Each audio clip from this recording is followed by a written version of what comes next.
Hi, this is Dr. Linda Horton, and this is the Helpful Homeschooler. Today we're going to be talking about scheduling. Now, I've had a couple of questions about how to schedule the day for the kids, how much is too much, how much is not enough. And I'm just going to hit as much as I can in the short videos. We try not to make these videos over 6 minutes, so it might take a second video. So if we call this scheduling 1, then you'll know there's a scheduling 2 coming. First thing I'd like to say is I always tackled math and English first. Math usually took more of an effort. English took more of an effort. So think of it like when you're eating dinner. You want your child to eat their vegetables before they get the dessert, so that you get the tough stuff out of the way. Math and English were a little tougher. They took a little longer. They took a little more thought. So those always came first. So when I scheduled, I would sit down in my book and say, okay, math, English, science, history, and go from there. I always started school at the same time every day. There's something very comforting for anyone, but especially kids, to have, I want to say boundaries, but I'm sure there's a better word. You can add whatever word you want. But they know this time we're going to do this. So let's say I would get my kids up at 8 o'clock. They would have breakfast, lounge around 9 o'clock. There was no mistaking, school was starting. And we always started with math.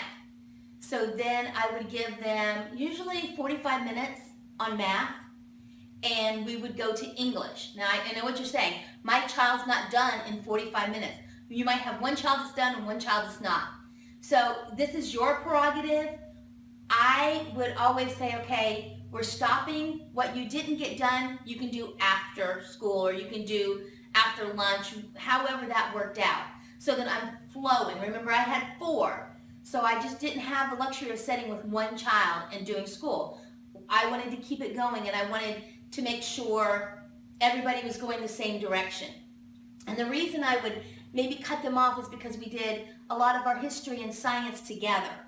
So it's not like I could have them work separately on English and separately on math, but science and history, I couldn't have one working on math when we were doing science and history. So I kind of had to keep it moving in that direction.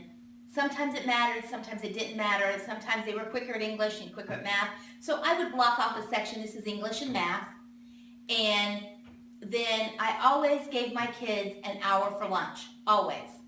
They never needed an hour for lunch, but in that hour, they could do whatever they wanted. They could eat.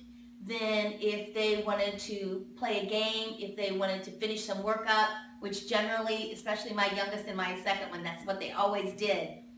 And then after lunch, do the history and science, unless everything was going really smoothly and we got everything done before lunch. Many days we got everything done before lunch. It was just, if you're a seasoned homeschooler, you know that when you get on that track, everything just starts flowing.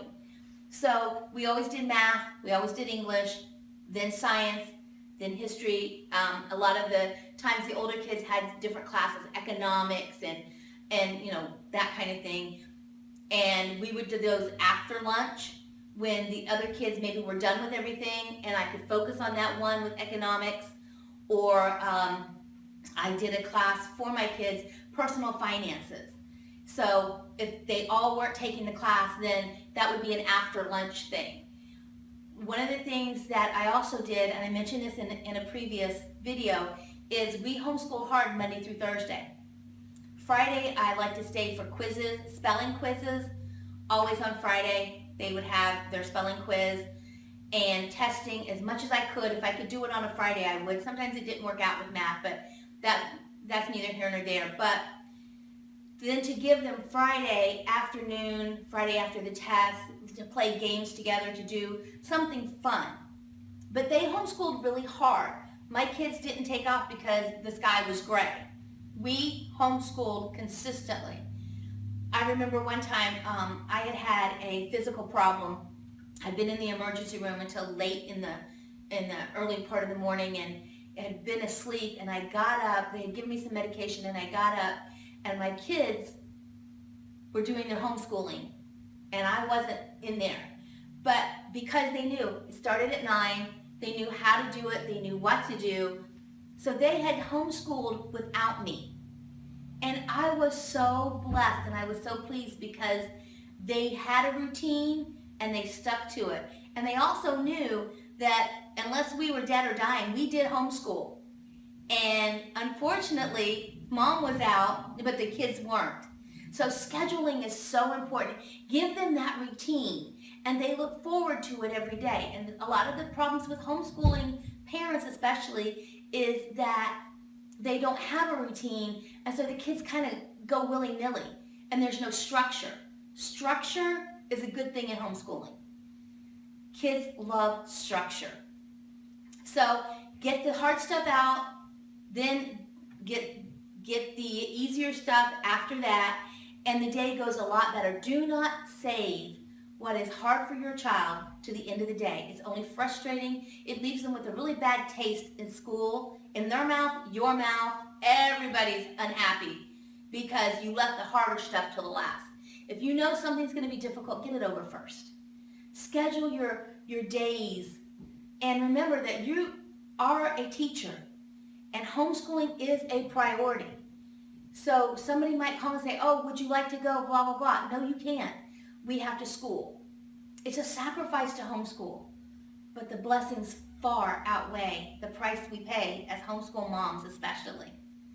So I hope this has helped you. Please ask any questions that you have.